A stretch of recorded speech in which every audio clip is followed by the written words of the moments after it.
Heads up, it's Water Wars. The new X-Men Water Wars collection with the coolest water weapons you've ever seen. Sentinel attacks X-Men. Return the wave jumper to the ship. Initiate the hydro disc launcher. Fire! Fire! Ah! Let's finish him, X-Men! Throw mode on. Release the deep sea dive chamber. Blast him! Detonate slam dunk catapult. Do the wave signal. Cool. The amazing new X-Men Water Wars. Plays that figure sold separately. In 1992, my father, he drove an 86 Lincoln Town Car. Vinyl roof, okay, the car that every funeral home in America owned. My mother, on the other hand, she drove a Lexus, brand new that year. Those two cars sat in a driveway about 3 feet apart, having probably an argument that nobody in the house ever noticed. And on the table, I was eating honeycombs. Same cereal that I've had this entire time. And frankly, I absolutely loved it. That year, Wizard Magazine, October 1992, same month that the cartoon premiered. And I quote, "About a year ago, Chris Claremont, after 16 years as principal chronicler of the X-Men, bowed out of the book in an editorial dispute." About a year ago, okay? If those are their words, printed that month.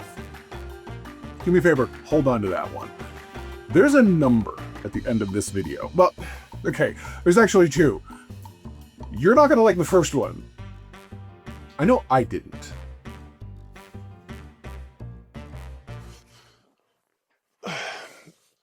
The first thing that happens in X-Men the Animated Series isn't a superhero doing something cool. Jubilee overhears her foster parents registering her with the Mutant Control Agency. And they're not villains. They love her. They think the form is how you help. What's up, my know-it-alls? All right, so housekeeping once, and then I'll never bring it up again. Okay, I'm treating this like it aired this morning because that's how I watched it. Okay, I'm going by storyline instead of episode numbers, so we're going to jump around when the argument needs us to, and I'll keep pulling the comics in because that's where a lot of this came from. Now, here's where I'm actually coming from. I had not sat down and watched this show since I was 13. Not in the background while I'm editing, not the theme song for Nostalgia Hit. Watched it, okay? And what I found out is that I had it wrong in two directions at the same time. I remembered this show looking better than it does, and I remembered the writing being simpler than it is. Now, those two traded places on me, and working out why took the whole rewatch. Because I went in expecting 13 episodes of robot fights with a message stapled on top, and that's not what's there, okay? What's there is one argument, and the show keeps making it, and every time it comes back, it's worse. Everybody in this world keeps offering mutants something, and every single time, the thing they're offering is a cage with better packaging. Registration says safety. Genosha says sanctuary. The Cure says relief. Okay, so let's take those in order. Night of the Sentinels, parts 1 and 2. Watch what they spend the opening on.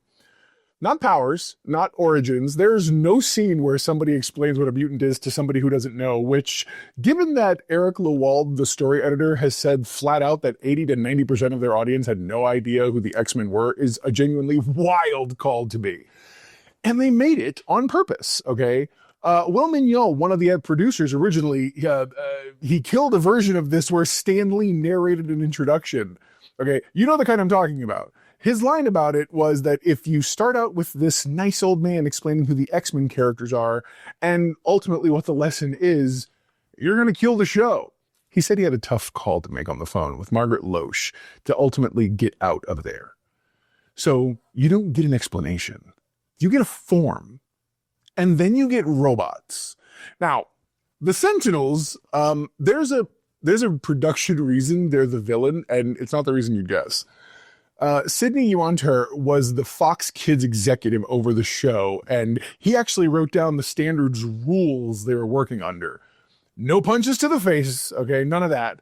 No torture sequences, no dispatching anyone permanently. No blood ever, and quoting him, definitely no blowing up anything other than robots and vacant buildings. Robots and vacant buildings. Okay? So when Lewald says they went with the Sentinels because they were, his words, animation friendly and destroyable, that's the same fact from a different chair. 30-foot purple robots are the one thing on Fox Kids in 1992 that you're allowed to blow up. The most iconic villain in this show is partly a workaround. It's also a great villain. Both of those are true, and I don't think you have to pick. And then episode 2 does the thing. They hit the mutant control agency, they destroy the files, and on the way out, Beast gets caught, and Morph pushes Wolverine clear of a Sentinel blast and doesn't get up. Now, go back to you, Archer's List. No dispatching anyone permanently. That's the rule. Okay, it's written down, and the second episode of this show breaks it. And it costs them. Lewald says it was a month-long struggle to be allowed to kill him, and the words killed and death are never spoken in that episode because they weren't allowed to say them. And when Wolverine turns around and hits Cyclops over it, yeah, the Standards executive, a woman named Avery Coburn, signed off on that exactly once. Lewald quotes her saying, okay, you're not going to get to do this again ever in the series, but it's about his grief. And it's not about the fact that he gratuitously just wants to hit this guy, right? Once in 76 episodes, and they spent it here. And here's why the death matters structurally. And this is Lewald's own reasoning. By proving that death can be a real consequence of the X-Men's work, we made all future Jeopardy real. One character in episode 2 buys you every fight for the next 5 years, okay? So now, there's something underneath Morph I did not know at 13 and could not have. Morph isn't an invention. The plan was to kill Thunderbird, who dies in the comics, and then somebody pointed out, and this is Lewald again, this was their only Native American character, and you're going to shoot him in the opening story? So they went back into the books looking for a minor character who'd already died helping the X-Men. Lewald says there were maybe 3 or 4 that ultimately fit. And they picked Changeling. Now, Changeling shows up in X-Men 35 in 1967 and issue 42 in 1968. He dies impersonating Professor X. He dies in Xavier's place. And Marvel let readers sit with a dead Professor X until issue 65. That's February 1970. Almost 2 years. Okay, they only changed the name because the lawyers pointed out DC already had a Changeling over in Teen Titans. That's the whole reason it says Morph. So the shapeshifter who dies in the pilot isn't some disposable guy they cooked up so somebody could die on camera. He's the one character in X-Men history who is famous for dying in the leader's place. And the book he came out of held that death in public for 2 years. Now, I want to be careful here because I can't tell you the room knew all that when they picked him. Lewald describes it as sort of a search for somebody who'd already died helping the X-Men, and Changeling fits that description without anybody needing to be really clever about it. Also, Beast gets arrested in episode 2, and he stays arrested. Not for an act break, for the season. And in episode 3, Magneto walks into that prison, offers to break him out, and Beast says no. Because he wants his day in court. He wants to prove a mutant will follow human law. Now, we're not doing episode 3 today, but that's not a writer forgetting a character was in jail. That's a guy who chose it. The original series already did this. Season 1, episode 5, Apocalypse takes Fabian Cortez as a vessel after they fail to get Jubilee.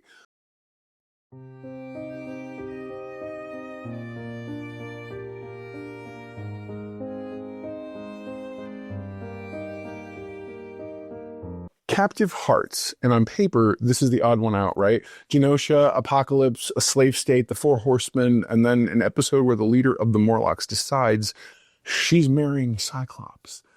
What's that doing in the list of the season's big ideas? Everything, as it turns out, because this is where the show stops treating mutant as one thing. Upstairs, you've got a mansion in Westchester, Danger Room, Blackbird, Cerebro. Downstairs, under New York, you've got people who can't pass.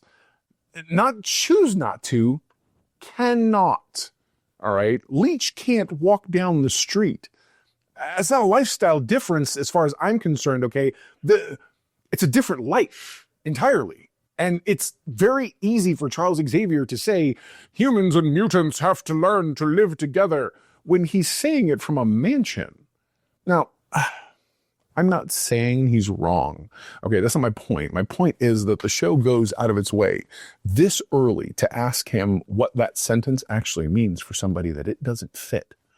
Callisto takes Cyclops, and notice what she does with him.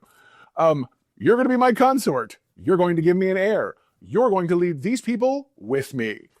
Nobody asked Scott anything. Okay? Hold on to that too. It keeps happening. But the thing I genuinely lost was Storm. Storm walks into a room like she's about to personally revoke your atmosphere privileges. She's one of the most powerful people on this team, and she has claustrophobia. And it's not a quirk. You put her underground where she can't see the sky, and she can barely function. And she goes down anyway. She leads them down into a tunnel. And at the bottom of it, she fights Callisto for leadership of the Morlocks and wins without using her weather powers. Storm cannot go downstairs and get the laundry. Storm goes downstairs and comes back, Queen of the Underground Mutant People. That's just who she is. Now, the comic, okay, ultimately the comic this is adapted out of is Uncanny X-Men 169 and 170. Chris Claremont and Paul Smith. Okay, it's 1983. And in the comics, Storm doesn't win a wrestling match. She stabs Callisto through the heart with a knife. Now you can see the standards rule sitting in the negative space there, can't you? No punches to the face, no depictions of injuries. There's a Fox standard memo from later in this same series that literally reads, please show that no Morlocks are injured, only captured or transformed. So the knife goes away and you get hand to hand. But here's what they did not soften. In the comic book, Storm wins, offers the Morlocks a place upstairs, and the Morlocks stay underground. In the cartoon, Storm wins, offers the Morlocks a place upstairs, and the Morlocks stay underground. And be clear about why they say no. Because it isn't pride, and it's not a grudge. Upstairs is Westchester. Upstairs is the human world. And if your mutation is on your face, that world does not get 1 inch safer because somebody put a nicer roof over it. The offer is very real, okay? It just doesn't reach them. They kept the refusal. On Saturday morning, the dream gets offered and turned down, and the show lets that sit there and moves on. And then 2 episodes later, somebody puts a collar around Storm's neck. Slave Island, Genosha. And I remembered Genosha. I did not remember Genosha like this. Because the Genosha we get introduced to is a brochure. It's a travel ad. Come to the mutant homeland. It's a beautiful, everybody here loves mutants. Bring the family. Enjoy the beach. Storm, Gambit, and Jubilee go. And they get collars snapped around their necks and get put on a work crew. There it is again. Registration was just safety and it came from your parents. This one's sanctuary and it comes from a country. Same shape, better brochure. But here's what I actually said. Oh, out loud at. And it's a continuity thing my compressed memory could never have caught because in my head, all of this was happening at the same time anyway. The Sentinel program from the pilot, yeah, that didn't go away. No, it moves. That's what the forced labor is building.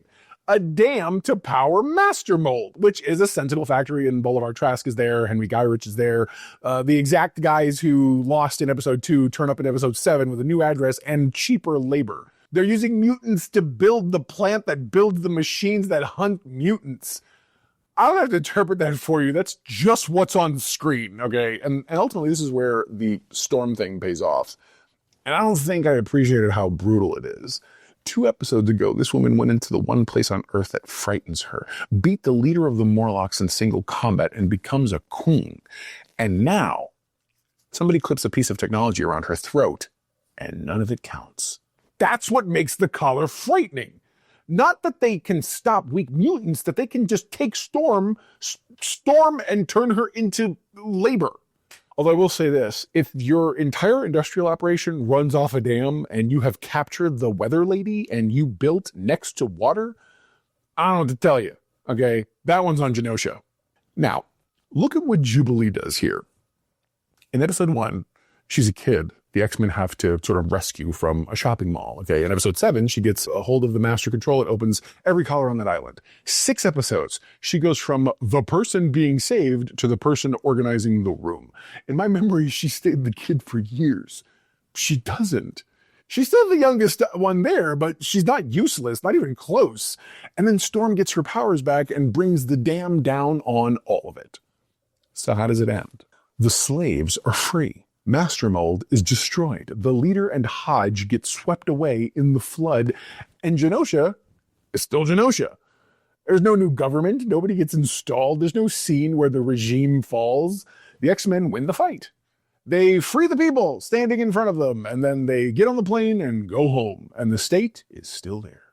Now, the easy read on that is that a Saturday morning cartoon lost its nerve, and I want to push back on that because I went and checked. Uncanny X-Men 235 through 238, Claremont, 1998. Okay, drawn by Rick Leonardi and Mark Silvestri. Love Mark Silvestri. They alternate, and Silvestri draws the finale. At the end of that arc, the X-Men wreck the Citadel, and the regime survives. And the two Genoshans, who want to start a mutant rights movement, have to leave the island with the X-Men because if they stay, they get crushed. Nobody fixes Genosha in 1988 either. The cartoon didn't flinch. It inherited. And that's the thing that ultimately has just been sitting there ever since. A mutant nation that gets rescued and never gets fixed. Handed down from one version of the story to the next like a piece of furniture nobody wants to deal with. So when a later version of the X-Men finally does something about Genosha, it isn't coming up with a new idea about how bad this world can get. It's answering a question somebody left open on a Saturday morning in 1993 and then walked away from. The Cure, and I don't mean the band, and Come the Apocalypse, and they're one story. Okay, the second one is a direct sequel to the first, which I had scrambled completely, and I'll own that. Because the offer changes here. Registration was safety, and it came from the government. Genosha was sanctuary, and it came from a state. This one's a cure, and it goes after the people who don't want to be what they are. And I think that's the uncomfortable thing this show keeps poking at. When you're a kid watching superheroes, you assume the powers are the gift. Why wouldn't you want to fly? But a mutation in this show isn't a costume. It's a body. And some of these people live, or at least their lives, are genuinely miserable because of it. So here's a clinic on Muir Island. There's Dr. Adler and mutants come. Adler is Mystique, by the way. And behind Mystique, that's right, Big Papa A, Apocalypse. And Warren Worthington, Angel, walks in and volunteers. Now, nobody drags him in. Nobody tricks him through the door. He signs up because he wants to be an ordinary human being. And Apocalypse turns him into death. All right, metal wings, blue skin, blade feathers, and 3 other people who showed up looking for relief get turned into famine, pestilence, and war. They took people who wanted out of their own bodies, and they used the wanting as the door. And look, I love Apocalypse, okay? There's no inside voice. Apocalypse does not order coffee. Apocalypse walks into a Starbucks and announces that the age of the latte has ended. He doesn't speak, okay? He issues findings to the universe. It's fantastic. But listen to what he's actually saying because it's sort of the same sentence everybody else in the season has been saying. He looks at people and tells them what they are. Raw material. Survival of the fittest. And he's the one who decides who's fit, which is what got me to Rogue. Because Rogue's power isn't punching hard and flying. Rogue touches you and gets you. Memories, feelings, powers, whether she wants them or not. It's an awful thing to have to live with. And dramatically, it's the most useful power in the show because Rogue's the only person in this entire season who takes an identity in instead of handing one out. Okay? Everybody else looks at a mutant and says, you're a threat, you're a resource, you're raw material, you're going to be my king. Rogue's the one who has to actually carry what somebody else is. And that's how the fight ends. She doesn't outpunch Archangel, she absorbs him. She takes on what Apocalypse did to him and reaches the guy still down in there underneath it, and he turns on the other 3. And then Apocalypse gets in a ship under Stonehenge and leaves. All right, he isn't beaten. This show introduces its biggest villain and then declines to beat him. All right, same call they made in Genosha. Bigger. here's where I ended up, and it isn't really where I expected. Everybody in this season is telling mutants what they are. The government says threats. Genosha says resource. Apocalypse says raw material. Callisto says king. Even the loving foster parents in the first 5 minutes say you're a thing that goes in a form. And Xavier is the only guy standing there going, no, you get to pick what you are. That's the argument. That's what's underneath the weekly robot fights. And they built it in 5 scattered episodes before anybody had any real reason to think there'd be a second season. And that literally, okay, they gave the wall days to write the series Bible, not months, days. 3 weeks for the first draft of the pilot. Now, this is pre-internet, so he's building the X-Men universe out of trading cards, board games, and photocopies of the Marvel Handbook. The entire creative staff got let go when they finished because nobody at the network thought it would work. Lawald's line is that before it aired, advertisers and affiliates were telling them, we can't sell cereal with this. Which gets me to the part I have to be honest about, because I promised 2 numbers at the top. That argument survived. The show it's sitting inside of hasn't. Not all the way. And I want to be precise about what's actually wrong with it, because the lazy answer is the animation is old and in places, and that's not even accurate. It's really not. So some of what you're looking at isn't age, it's incompletion. Okay, ACOM, the overseas studio, turned in the first episode with animation errors and refused to fix them, so the pilot aired unfinished. Episode 2 came in just before deadline with 50 scenes missing and 1 day left to cut it. Fox threatened to tear up the contract, and Batman was running on the same network in the same season with more money per episode than this show ever saw. Margaret Loesch, who ran Fox Kids, put it about as plainly as you can. What you saw on the screen was every single penny that they could pay. So no, when it looks rough, I don't see laziness, not anymore anyway. I see a budget and a broken pipeline. But the drawing isn't the real problem, and I'm not the guy to grade it anyway. Okay, I've never worked in animation, and I'm not going to sit here pretending that I understand a 1992 overseas pipeline. Now, I've worked in television, and what I can see over and over in these 5 episodes, I feel like is the machinery. This show raises a genuinely complicated moral problem, and then it's got 19 minutes, 7 characters to service, an action beat to hit, and a commercial break coming. So the problem gets raised, and a robot gets punched, and Storm gives a speech, and we're out. I can feel the writer running for the credits. Okay, there are ideas in here a modern show would spend half a season on, and this one has to solve before the break. Now, I didn't notice that at 13. I notice it constantly now. So which is it? Here's what I think actually happened to me.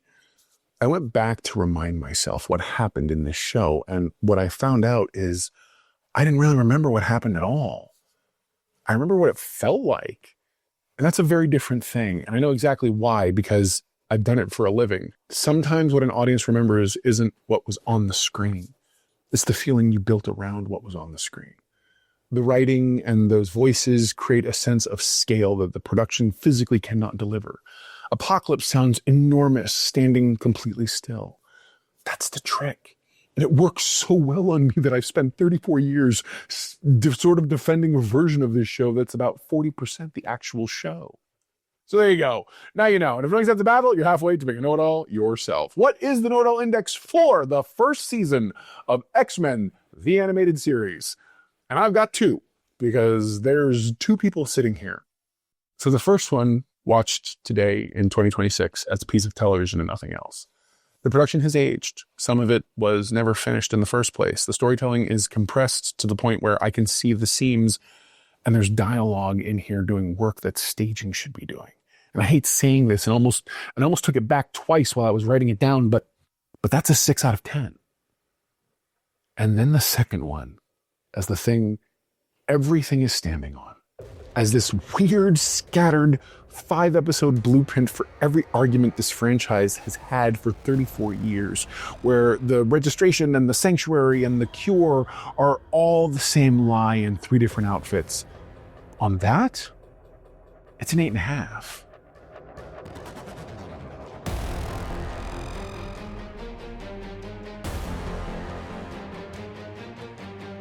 And that gap isn't me hedging. That gap, that's the video. That's what I'm talking about, because this is not a perfect television show, okay? Not to me, not anymore. It is absolutely important television, and somehow I respect it more now than I did back then, and I thought it was a 9. The pictures faded, and the argument didn't. And I'd have told you the exact opposite last week. And I'm the one who was there. All right, your turn, and I want a real answer on this one. What did you not notice when you were a kid? Not what you forgot, what you looked directly at 12 or 13 or 8 and did not clock at all until you went back, because I missed a season's worth, and I'd rather hear yours than sit here being the only one. So drop it below with your number. And if you were also 13 once and got it this wrong, do me a favor, subscribe, because I'm going back through the rest of the show, and I would genuinely rather not do it alone. All right, guys, I can't tell you how much I appreciate each and every one of you. Don't forget, we have Lanterns coming up on Sunday, which means the review is going to drop on Monday. I finally got a chance to watch some of the interviews. We're going to take a hard look at Vision Quest and sort of see what's under the hood of that show, because I think I'm in for that show. So we'll talk a little bit more about that then. All right, guys, I will talk to you again real soon. Never forget, everyone loves a know-it-all. Bye, guys.